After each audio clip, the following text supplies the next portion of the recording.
अस्सलाम वालेकुम, मैं डॉक्टर आमिर। आज इस वीडियो में मैं आपको पित्ते की पथरी के बारे में बताऊंगा। पित्ते में पथरी कैसे बनती है, पित्ते में पथरी की अलामात क्या हैं और पथरी बनने की वजूहात क्या हैं, इसकी तशखीस कैसे मुमकिन है और इस मर्ज का इलाज कैसे मुमकिन है और इस मर्ज से बचाव के तरीकों के बारे में बताया जाएगा। पहले आपको पित्ते का मुख्तसर सा तारुफ करवाते हैं। पित्ता 7.5 सेंटीमीटर से 12 सेंटीमीटर लंबा, थैलीनुमा और नाशपाती शक्ल का होता है, जो कि जिगर के अंदरूनी हिस्से के साथ जुड़ा होता है। इसका काम बाइल या सुफरा को जमा करना है, जो कि जिगर से आकर पित्ता में जमा होता है और ये चिकनाई के हजम होने में मदद करता है। सवाल यह है कि पित्ते की पथरी कैसे बनती है। बाइल या सुफरा जो कि पित्ते में जमा होता है, इसमें 97% यानी 97% पानी होता है, 1 से 2% नमकियात और 1% पिगमेंट और बाकी चर्बी होती है।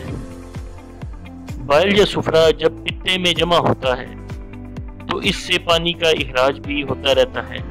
इसमें अगर पानी और दूसरे अज्जा खारिज हो जाएं तो ये पहले रेत जैसी शक्ल इख्तियार कर लेता है और जमा होकर फिर पथरी की शक्ल इख्तियार कर जाता है। पित्ते में पथरी बनने वाली ज़्यादातर पथरियाँ कोलेस्ट्रॉल, कैल्शियम कार्बोनेट और प्रोटीन वगैरह पर मुश्तमिल होती हैं। आमतौर पर देखा गया है कि पित्ते की पथरी से ज़्यादातर 40 साल से ज़्यादा उम्र की औरतें सेहतमंद, मोटी और ज़्यादा बच्चों वाली मुतासिर होती हैं। मर्द हजरात भी इस बीमारी से मुतासिर हो सकते हैं। अगला सवाल है कि पित्ते में पथरी की अलामात क्या हैं। पित्ते में पथरी बनने के बाद इसके साथ मुंसलिक नाली, जिसे बाइल डक्ट कहते हैं, इसमें पथरी फंस जाती है, जिसकी वजह से पेट में दाएं तरफ ऊपर की साइड शदीद दर्द महसूस होता है। पेट फूल भी सकता है। इसके अलावा मतली या कह की शिकायत होती है। पित्ते में पथरी इसके इन्फेक्शन का बायस भी बन सकती है। इन्फेक्शन और दर्द की वजह से बुखार हो जाता है। पित्ते में पथरी की सूरत में अगर ज़्यादा चिकनाई वाली ग़िज़ाओं का इस्तेमाल किया जाए तो दर्द में मज़ीद इजाफा होगा और पेट में जलन महसूस होगी। सवाल है कि इसकी तशख़ीस कैसे मुमकिन है, यानी कैसे पता चलेगा कि पित्ते में पथरी मौजूद है। तो जो अलामात अभी बताई गई हैं, इन अलामात के ज़ाहिर होने की सूरत में पेट का एक्सरे और अल्ट्रासोनोग्राफी वगैरह करवा कर पथरी की मौजूदगी का पता लगाया जा सकता है। अभी बात करते हैं इसके इलाज की। इब्तदाई मर्ज में तो इसका इलाज अलामात के मुताबिक किया जा सकता है, लेकिन बीमारी पुरानी होने की सूरत में सर्जरी के ज़रिए पित्ता को निकाल दिया जाता है। आजकल आमतौर पर लेप्रोस्कोपिक सर्जरी का तरीका अपनाया जाता है। इसके अलावा लेज़र यानी शुआओं के ज़रिए भी पथरी को तोड़कर निकाला जाता है। अभी बात करते हैं इस मर्ज से कैसे बचा जा सकता है, कैसा लाइफस्टाइल अपनाएं कि ये मर्ज पैदा ना हो। ज़्यादा चिकनाई वाली ग़िज़ाओं से परहेज़ करना चाहिए और पित्ते की पथरी वाले अफराद को तो ऐसी ग़िज़ाओं से बिल्कुल परहेज़ करना चाहिए।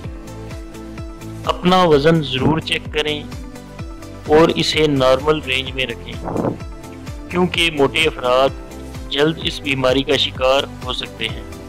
अपने वज़न की नॉर्मल रेंज मालूम करने के लिए BMI टेस्ट करें, जो कि आप खुद घर पर फ्री कर सकते हैं। इसका तरीका जानने के लिए हमारे चैनल पर मौजूद BMI के हवाले से बनाई गई वीडियो देखें, जिसमें BMI टेस्ट करने का तरीका बताया गया है। इस वीडियो का लिंक नीचे डिस्क्रिप्शन में भी दे दिया गया है, आप वहां से भी ये वीडियो देख सकते हैं। खुराक में मौजूद ज़्यादा कोलेस्ट्रॉल भी पित्ते की पथरी का सबब बन सकता है, इसलिए ऐसी ग़िज़ाएं जिनमें कोलेस्ट्रॉल ज़्यादा मिकदार में मौजूद हो, मसलन अंडे, सीरी पाए, मग्ज़, चॉकलेट और क्रीम वगैरह मुनासिब मिकदार में इस्तेमाल करें।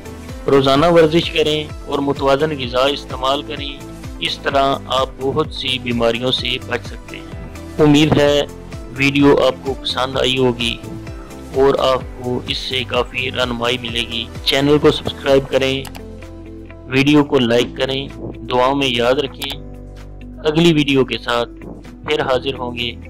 اللہ حافظ۔